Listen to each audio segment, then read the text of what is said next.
dreams are made of. We've been missing this for a long time. I know not everything is perfect in the world right now, but we certainly can turn our attention to sports, to DFS, to sports betting. We've got some great stuff. We spent some time in the off season here at BetQL/RotoQL/QLTV, and we really built up quite a bit, and it's pretty awesome. I have to say, I really am excited to all the things we're going to be bringing you guys. But we're going to go through every game by game today, talk about the bets we like. We're going to talk about some of maybe the future bets that we like. We want you guys to jump on in and say what's up to us and give us a shout.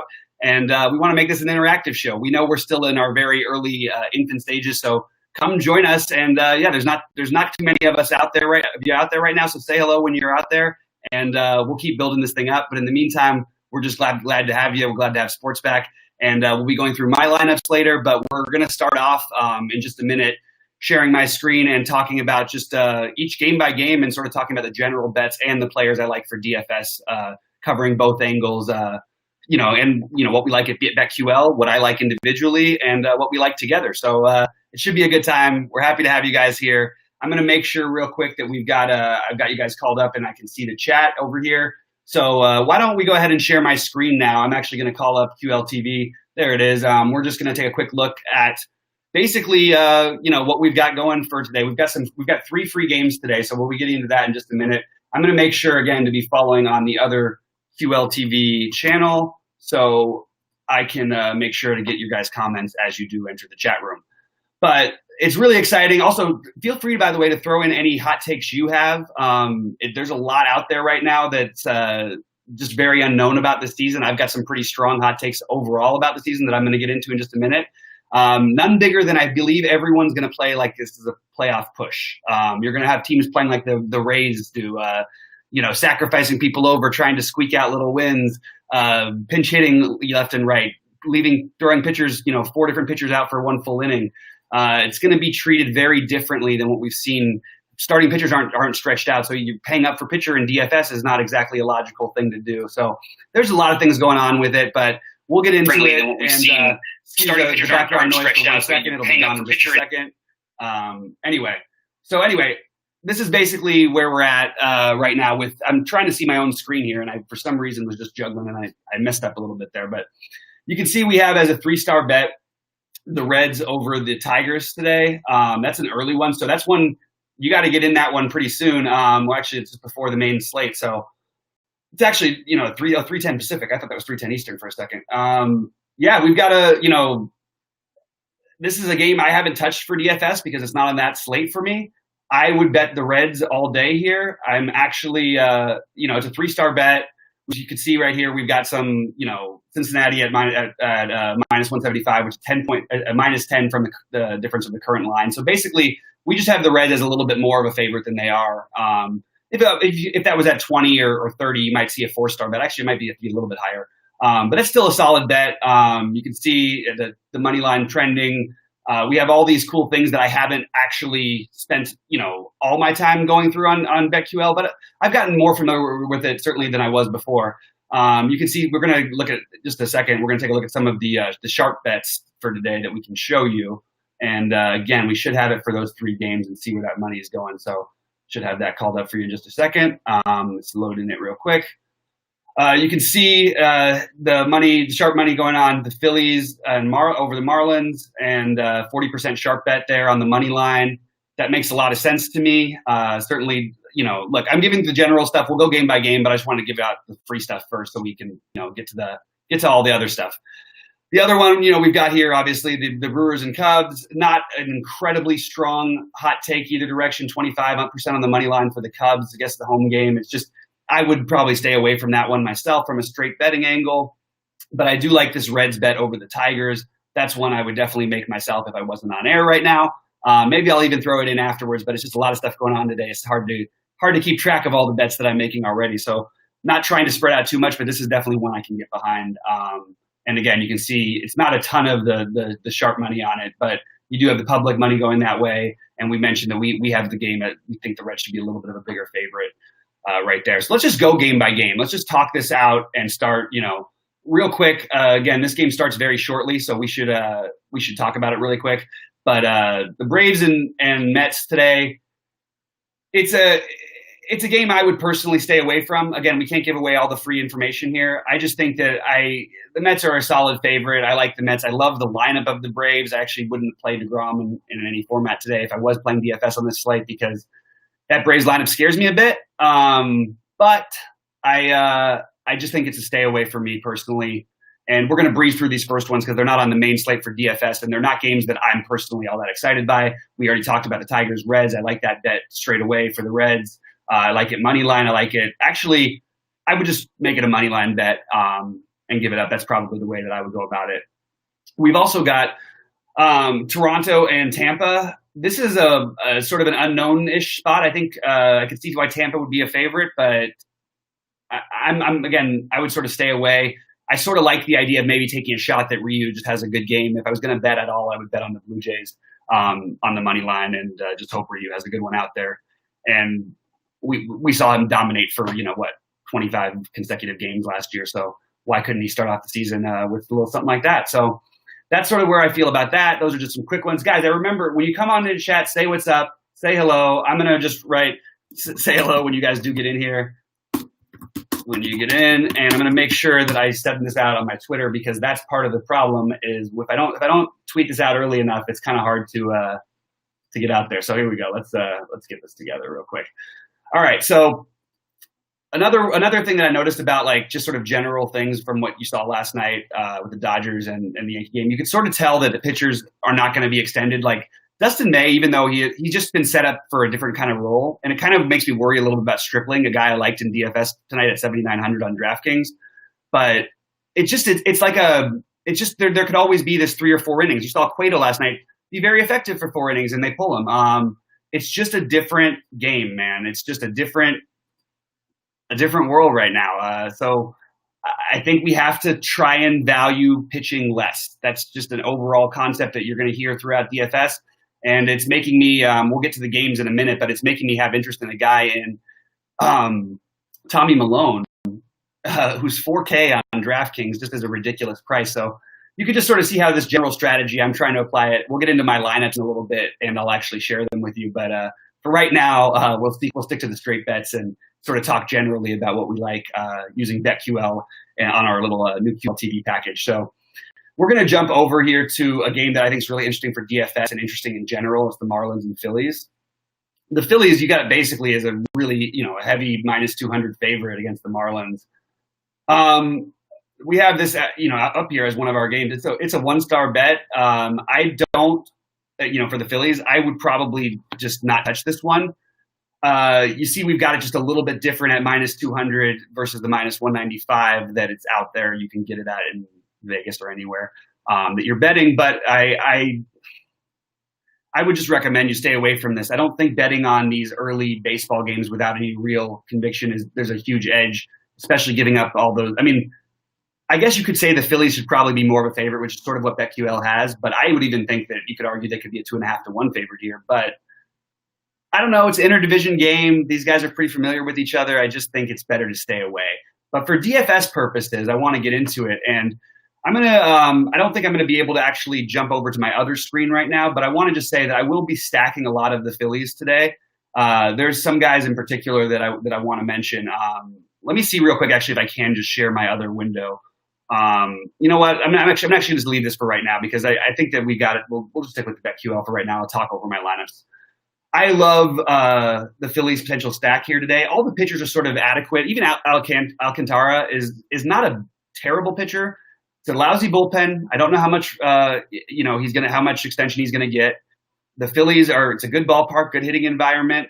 You have the high total. You've got Nola out there. I like the Philly stack with Nola because you can, it'll sort of open things up for him to really pitch his game. And who cares if he gives up a bomb? We're playing for strikeouts this year.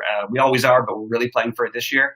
So if anything, I would lean maybe towards the over on this game if I was betting, but I don't think I would bet it straight out.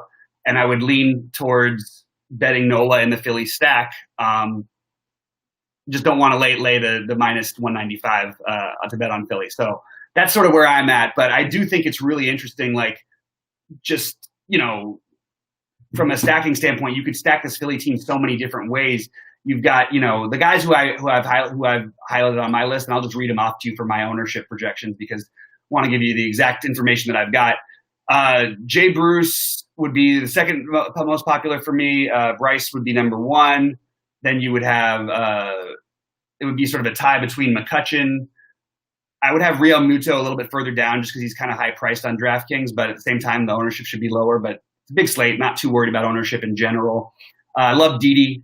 He's another one I'll have a lot of exposure to. So, and Rhys Hoskins. Yeah, I just can't play Philly without playing Rhys. In general, you would rather have lefties against Alcantara. We had a bullpen game that's going to probably happen too a little bit because I think they're going to get to him pretty early. I like this Philly team a lot, and I think this matchup sets up nicely, the lefties especially. But I think you can throw in McCutchen and Hoskins, then followed by Real Muto in terms of who you like. If you want to get real creative, you could throw Adam Hazley in there at batting ninth. That would be a real off-the-board one, but he is cheap. So that's sort of what I like about that game. We're going to get into the next one in just a minute, but in the meantime, come on in, say hello. If you pop on in and have any thoughts or anything. All right, Abrasive just came in and says, what's up? What's up, Abrasive? How you doing, man? Any hot takes, anything going on? Because we were just talking about how the Phillies make for a pretty nice stack tonight. Don't think it's that off the board, but it's not that I think Alcantara is that bad. I think that they can potentially get to him, and I don't think you're going to get to see him extended, and there's a lousy bullpen behind him. I think you're going to see, it's good hitting conditions, and you're going to see a Philly team that sort of like their offense sputtered last year compared to what it could have been, in my opinion. And I think you're going to see a much better offense this year from the Phillies and starting tonight. So JT Gristle just popped on in also and says, am I worried about the weather in Philadelphia? I'm not yet. I'm not treating anything like that, at least as of the last time I checked. But let me just take a quick look at the updated weather because I haven't taken a look since I've been doing my last couple shows. Okay, so basically, let's just see what I've got. It's taking a minute to load here. The weather doesn't appear to be an issue at all to me. I see a little bit of rain thoughts. I guess you could argue that it might affect Nola. I'll wait to hear from Roth on that one. As much as I'm working for QLTV and we're going to bring you the best free information right now, like literally nobody is getting the same free information. But I do think that if you do subscribe to Roto Grinders, Kevin Roth in terms of weather, that's one thing that I don't provide as well as anyone, but I can relay what he says because I mean, we all do. That's what he's the sort of the goat of the industry when it comes to weather. So you must pay attention to him, but right now he's not too worried about it.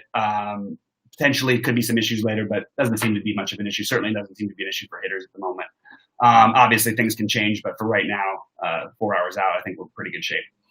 Anyway, jumping on back, we're going to get over to the next game in just a minute because we wanted to answer those questions. But let's see, what do we have next? I've got the Brewers and Cubs, so if we can pull that one up on the screen. Let's get the Brewers and Cubs, which is a game that I just think we make our lives easy and don't touch in any format anyway. If there's anything I'd be leaning toward, I'd keep an eye on the weather and see if the wind keeps blowing in. Because I think that there's a chance that you could potentially argue that the under is in play. We've got it as a 2-star game, which we're giving away here. It's a 2-star money line for the Cubs.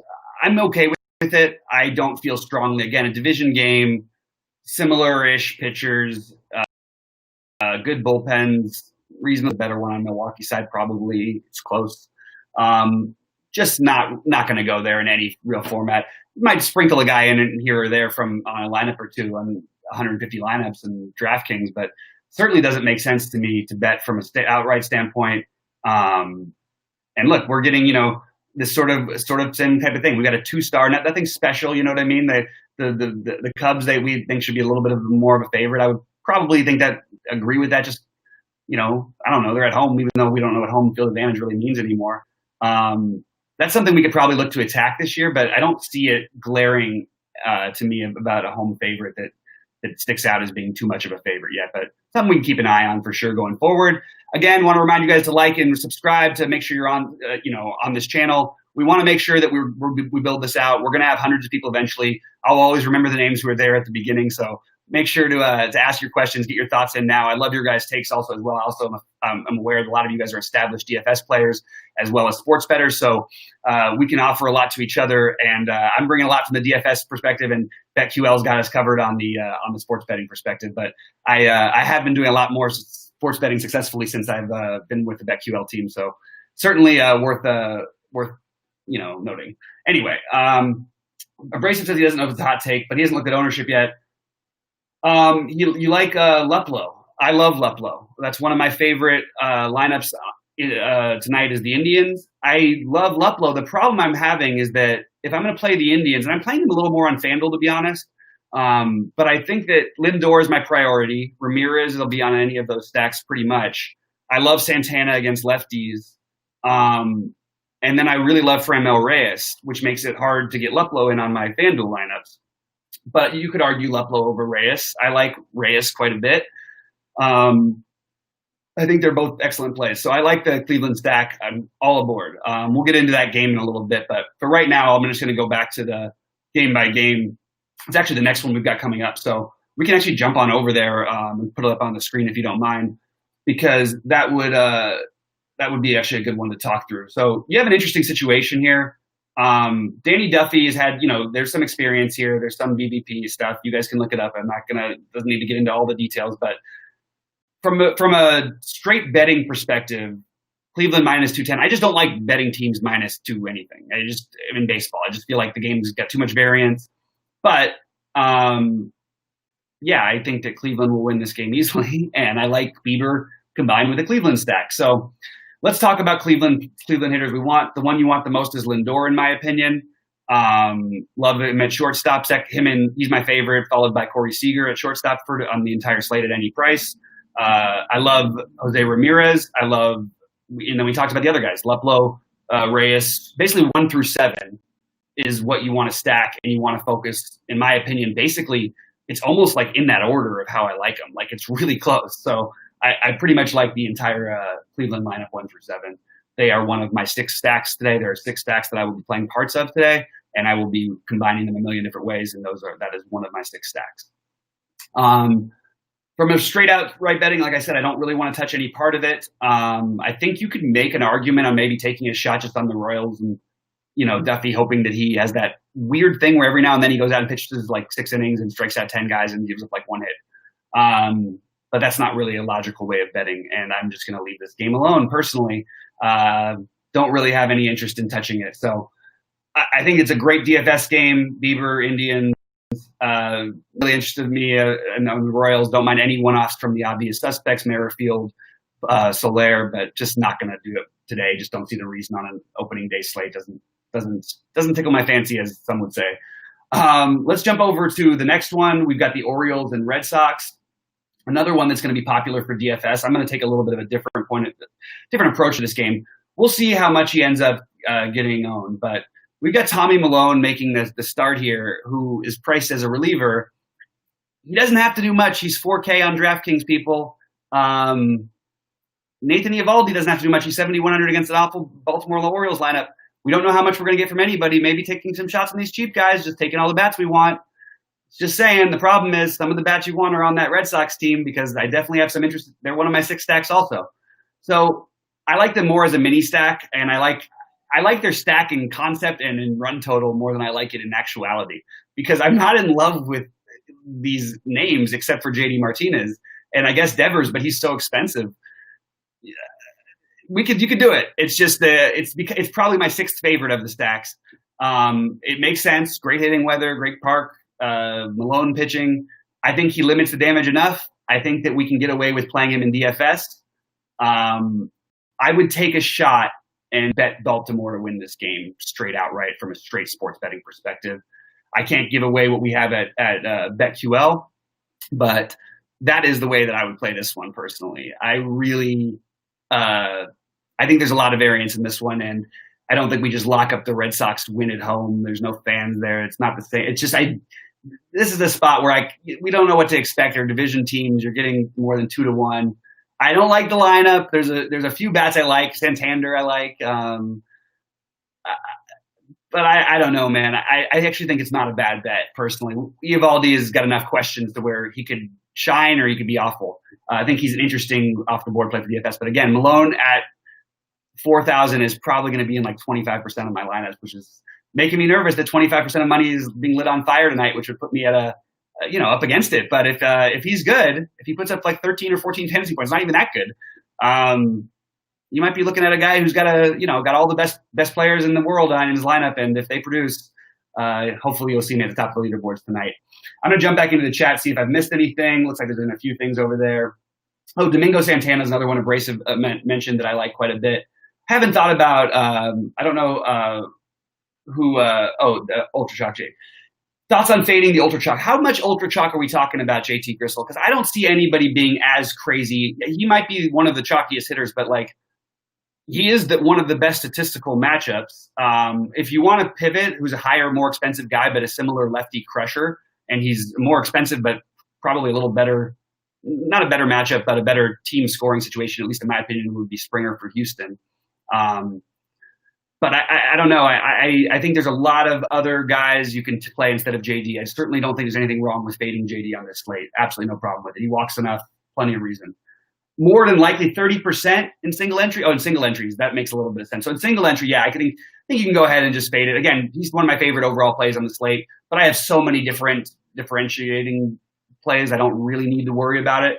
But I do think that's an absolutely fine fade. Yeah, I mean, look, you can fade anybody at any hitter at high ownership every day in baseball, and I will never tell you it's wrong. It's actually always strategically right until you find the ones you like, because there's going to be guys you want to spend money on. Some you can't just fade everybody, obviously. You got to play somebody. That's the rules. You got to play somebody. Also, you guys, we'll get Cheats back on the show, but let us know some other guys who in the industry we want us to have, make little guest spots. And I'm friends with enough of these guys. We could have other people come on the show. We could get a nice little banter going. So throw out some ideas for that. Also, give us some show ideas, things you want to see us focus on more. If you want to see my lineups in the future, we can talk about that. But we want to talk a little bit about, BetQL and the things we're doing. We're still in the testing phase of this new system, but it's really starting to work pretty well. So I like what's happening. You see we've got some graphics that we've got put in. It's just going to get better and better. So certainly exciting to be time to be a part of BetQL. Anyway, let's jump over to our next game. I forgot where we left. We left off with the Red Sox. Again, like the stack, but also like Malone, obviously not together. That's a 2-game slate kind of a thing. But yeah, that's where I'm at basically. We're going to call up one that, again, I'm going to sort of just be off of in DFS, except for a little bit of Herman Marquis. You might find Lance Lynn in a lineup. I don't love anybody here in this spot or the hitters.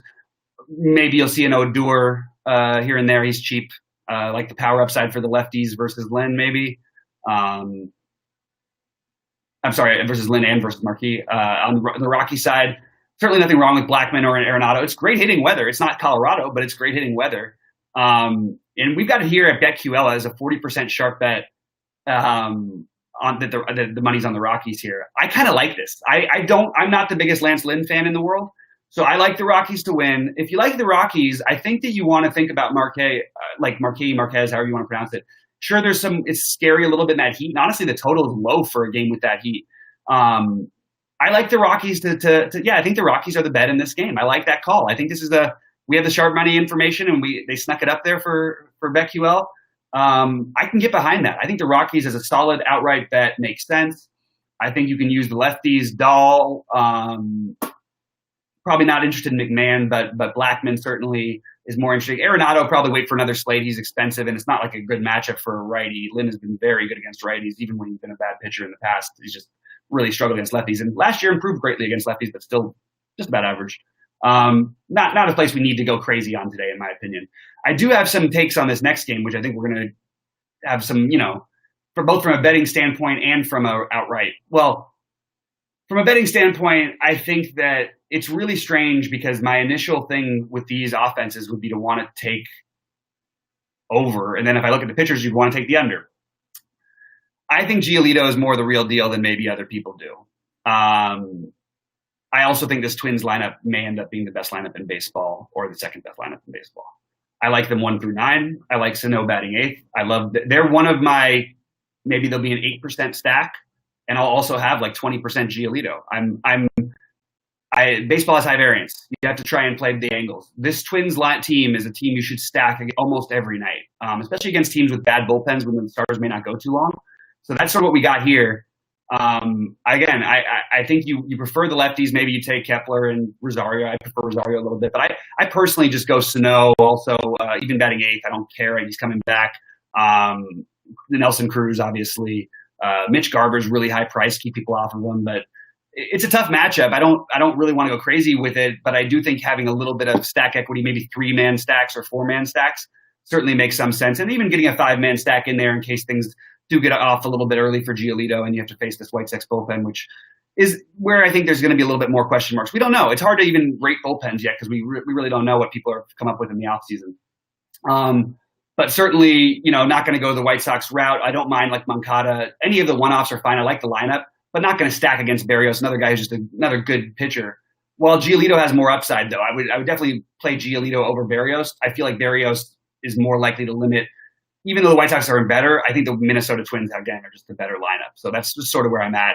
And again, I wouldn't touch this game as a straight bet. It just doesn't – I don't have a strong enough – I would consider maybe betting the over. That's – I don't know. It's a tough one. I guess I would just probably lay if I'm thinking that hard about it.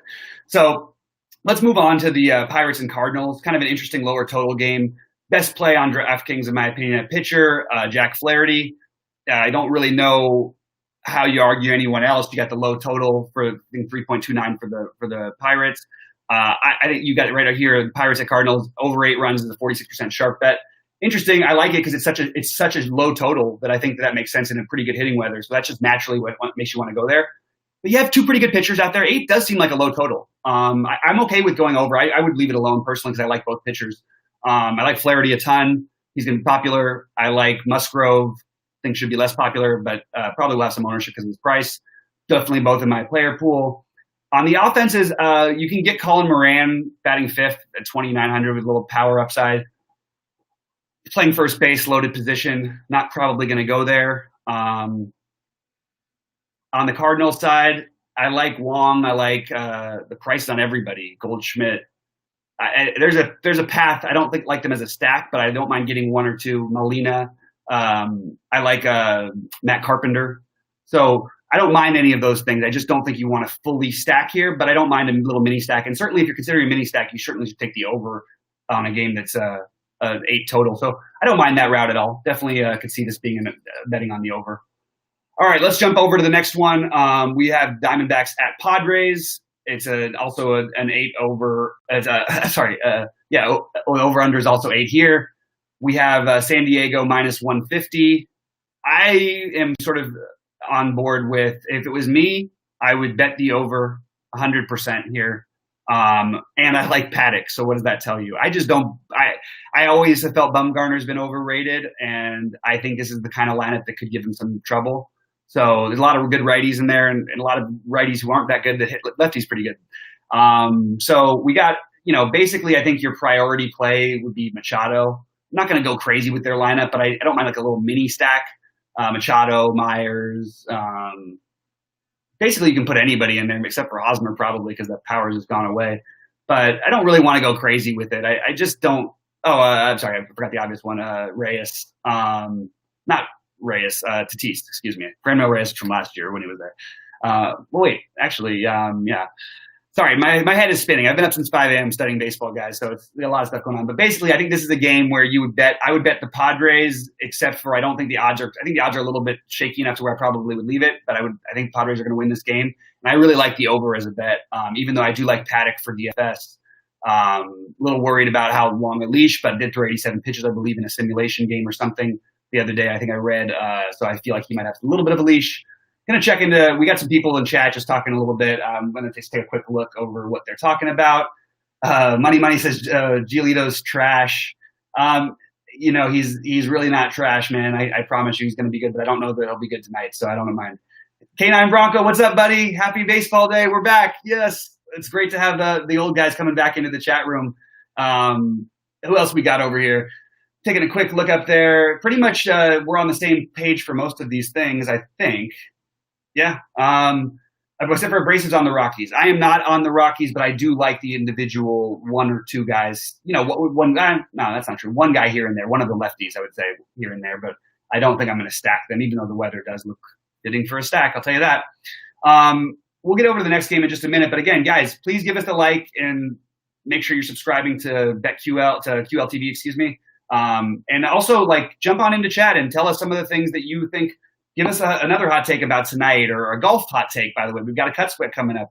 Who's going to win the World Series this year? I'm taking the Dodgers over Twins personally, but if I had a long shot bet, I would just bet all the long shots because baseball's highly variance and probably lean some way of the Royals or something like that. That's sort of where I'm at. Throw in some hot takes. Let's keep this stuff going. I'm going to jump on over the next game, and I'll join back, look and chat in a minute, and hopefully you guys will have some cool stuff to say.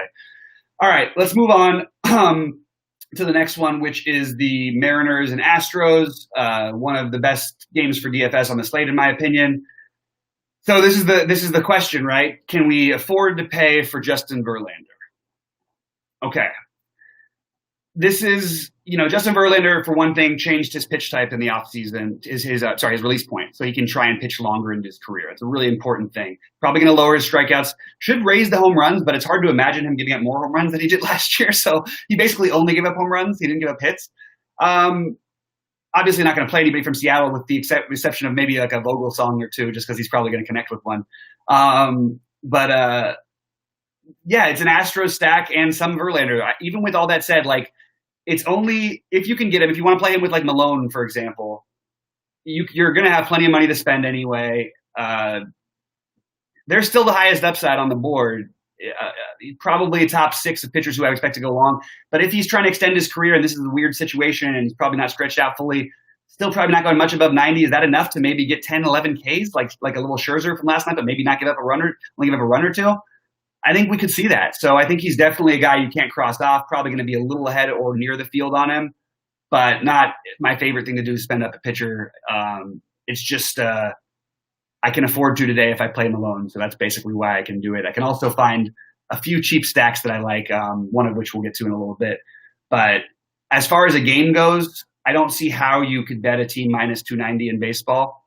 I could see betting against that team, but I wouldn't do it here. So I'm going to just let this one slide.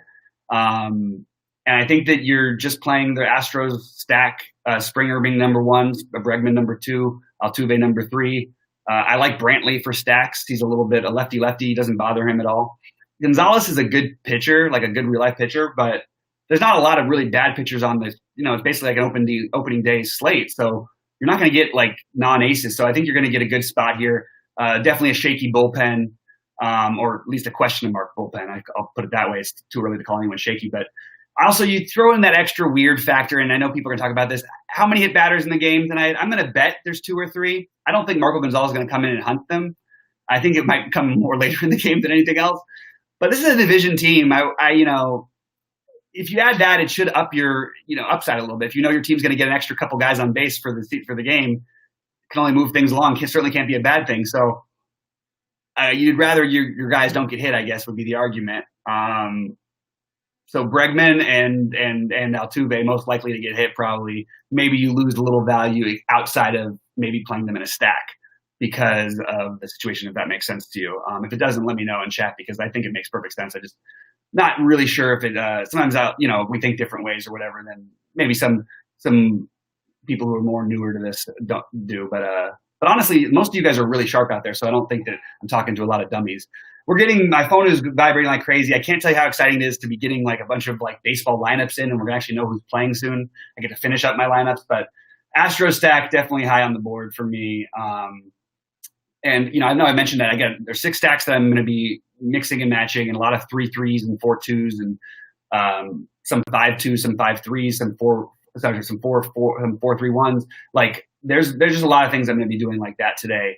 I generally don't build as many 5-man stacks as others do. I think you're probably safer stacking fully, and it's sort of the lazy man's way to do it. But it's also like you're not going to differentiate when you're playing against 90% of lineups that are doing the same thing. So you got to try and stand out a little bit, and you can do that by making it a 4-2, even if you want to play a popular stack. All right, so real quick, we got another question in here.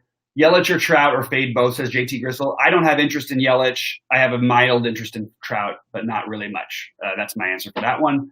We're going to jump over to the next game in a minute. Again, reminder, Astros with Verlander makes perfect sense to me. But again, you can only do that. They're so expensive. You have to play Tommy Malone on DraftKings. So we're going to jump over to the Dodgers and Giants. My Dodgers got their first win of the year. We got my Dodger hat on. Yes, it's good to be back. Okay, so I actually think the Dodgers Giants games should never be minus 260 with Stripling, even though I like him better. They're just a much better team, the Dodgers. Probably a little bit too high odds. I'm not going to bet on the Giants against the Dodgers. I would never do that. But I would bet on their players. I just don't think I could bring myself to make that kind of a bet. But I wouldn't bet the game. But if I did, I wouldn't bet the minus 260 team. Although I do think the Dodgers win and probably crush. I love the Dodgers stack with the exception of I'm in LA. The weather here is it's supposed to be 69 and kind of like going to have that little marine layer. The ball may not travel quite as well, so I sort of like the Dodgers more as a 3- and 4-man stacks, or using them as my side secondary stack to my main stacks, because I'm worried about the power upside from 4 to 5 players. Not that they don't have it, just that it's asking a lot when there's a lot of good hitting conditions to try and pick one of the worst hitting conditions today. And we're going to get into that in the next game too, because we've got a similar type situation. Although I think it's a little bit warmer. I'm not 100% sure because I haven't double checked the weather just yet, but I will be doing that shortly. Anyway, Giants, Dodgers. Dodgers load them up. Ross Stripling, interesting. I don't think anybody could tell you the truth that they know how long he's going to go, but I think that 4 innings is possible, which makes me not that interested. I think 5 or 6 is possible if he's rolling, which could happen against this Giants lineup. So certainly a GPP dart worth taking, depending on where he ends up ownership-wise. Definitely has the talent and stuff to shut this Giants lineup down to where they may not need to do what they did last night and stretch everybody out again. So that could happen if the Dodgers can get an early lead. So if you're going to play Stripling, I would suggest, and you're going to play Dodger stacks, I'd probably suggest doing them both together. It just has a better correlation. You can pitch more freely. They can leave them in there longer if they have like a 7-0 lead or something like that. Just a good correlation there. Interesting correlations in baseball sometimes. So, all right. Anyway, all right, we're going to jump over to the best plays in the Dodgers real quick. Best play is Seager by far. I do like Lindor, so it's kind of hard when I'm actually playing them both in big buy-ins on FanDuel and using one in my utility spot. I really, really like I like Pollock, but he's going to be batting bottom of the order. He's hit some margin good, and it's not just that. I think he's going to have a better year. I like Kike at his cheap price, batting 6th and against righties now. He's a good hitter, man. And again, you might get him in some at-bats against lefties, which makes him an even better hitter. So I like the Dodgers quite a bit. Those are the guys I sort of prioritize. Muncy, obviously, another good play. But again, a little worried about the weather, the hitting conditions versus some of the others. But the Dodgers are always like that, and they're still always a top 5 offense, so it doesn't matter entirely, although they do get that work done. Usually I would say in later summer. It is later summer. It's just not – if it was a week ago and it was 90 degrees at 7 p.m., it'd be a different story, but that's just not what's in the cards today. But keep an eye on the weather. That's big. Like LA, we can have 70-degree weather right now or 95-degree weather during Dodger games. If it's 95 degrees during the Dodger games, it becomes a great hitter's park, period. And it's something really important for people to know. It's not the same case in San Francisco, but it is the truth for the Dodgers. All right, so we have this 8.5 total game as the finale of the night, the Angels and A's. This is a game where I like Andrew Heaney's upside on FanDuel at 6,700. I don't think I'll touch him on DraftKings at his price, and it's a scary lineup. He actually can pitch to righties okay. Sort of a similar thing that I have an issue with. I really like in the Padres game, I like the Padres starter, but I don't like they've got good lefties against him, but at the same time, he can also be better against lefties than righties because of his changeup in Paddock. He throws that changeup so often. This is an interesting one because we've got a pretty strong take here. The A's are a 5-star bet on our model here at BetQL. We think they should be 180 favorites and they're 145 favorites. I agree that the A's are the better team here. I'm a little nervous about using Montas. I think the A's are going to win this game. I like the A's stack. They're my last of my stacks, mostly as a mini stack, but you're looking at the obvious guys. But I think the A's at a 5-star bet here by BetQL, that's a good bet. It does seem like they should be a little bit of a heavier favorite.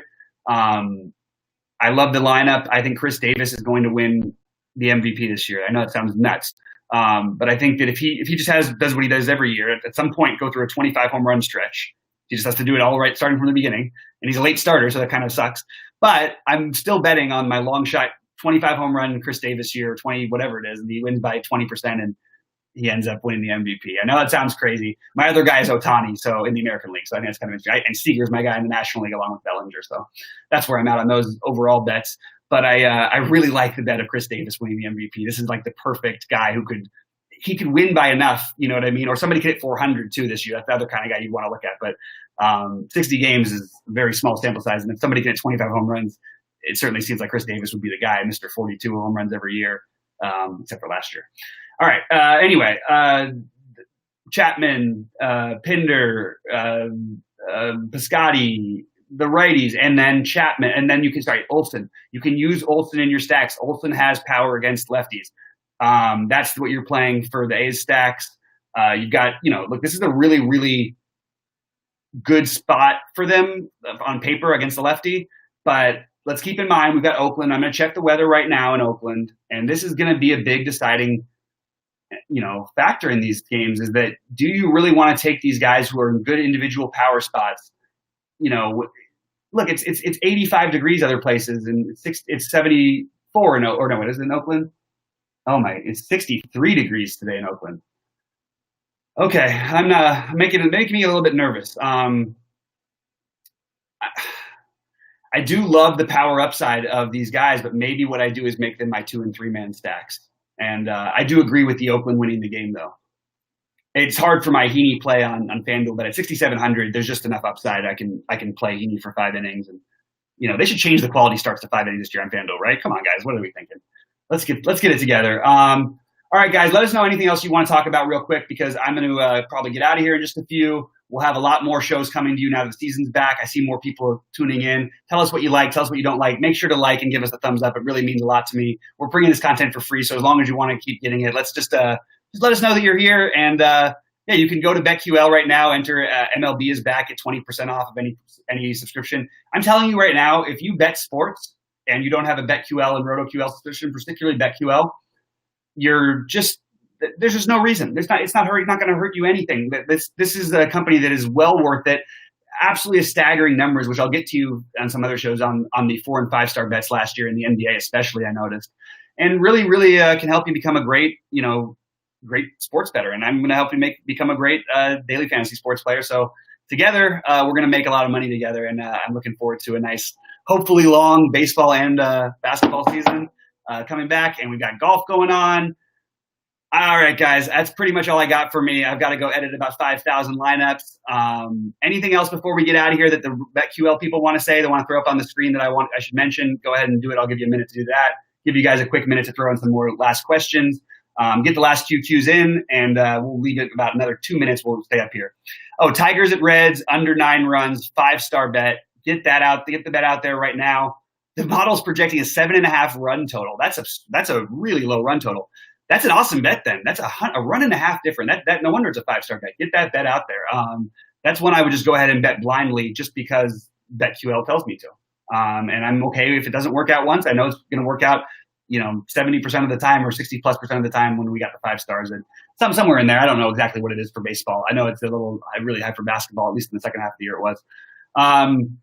We've got the A's minus 145 as a 5-star bet, which we just got into the model like in the A's. And we like the A's too. Bet the A's minus 145. Go do it. Thanks, Matt, for saying hello. Good to see you, buddy. Pitchers being capped, and is it worth playing potential? Oh, Abrasive wants to talk more about what I wanted to talk about earlier, which I'll get to that little plug in a minute that we got up there. Or not plug, but it's basically the Rockies as a 110 sharp bet. We're going through all the things that – just keep an eye on the screen there. You're getting all the free information from the BetQL people. Pitchers being capped, and is it worth playing potential cap JV? So that's the question, isn't it? Like it's always been in my history hey, look, we can get the pitchers in and I can differentiate my lineups if I like the pitchers enough. Now it's a little tricky. It really is. And I agree. I think mostly you do want to avoid it, especially at high ownership. But he's not that much more expensive than other guys you're going to be playing comfortably who just don't have the upside that he does. So the upside, I think, is still – I mean, we saw it. Look at Scherzer last night. That was against the Yankees. I mean, I know he gave up runs, but he had 22 fantasy points and he gave up 4 runs in 6 innings, 5 innings even. He didn't even finish the 6th.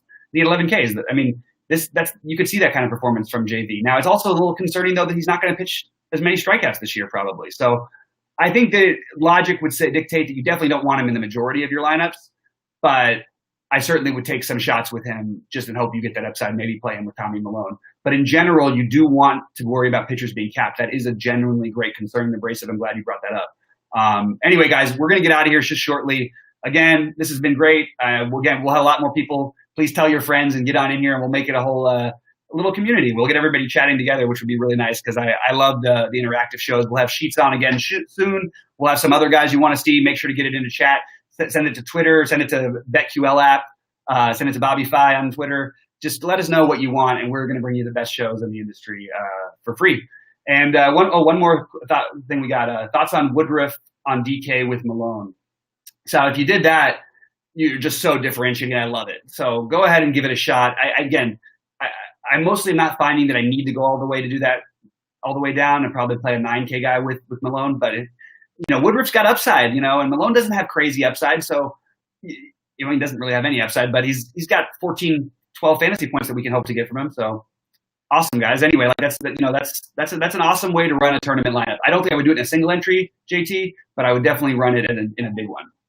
Anyway, thanks Abrasive, thanks Matt, thanks K9 Bronco, thanks Money, thanks JT. We really appreciate you guys tuning in, and we will have more shows coming for you. And make sure to like, subscribe, follow QL TV, follow Bobby Fi, follow BetQL, and we'll see you at the top of the leaderboards tonight, guys.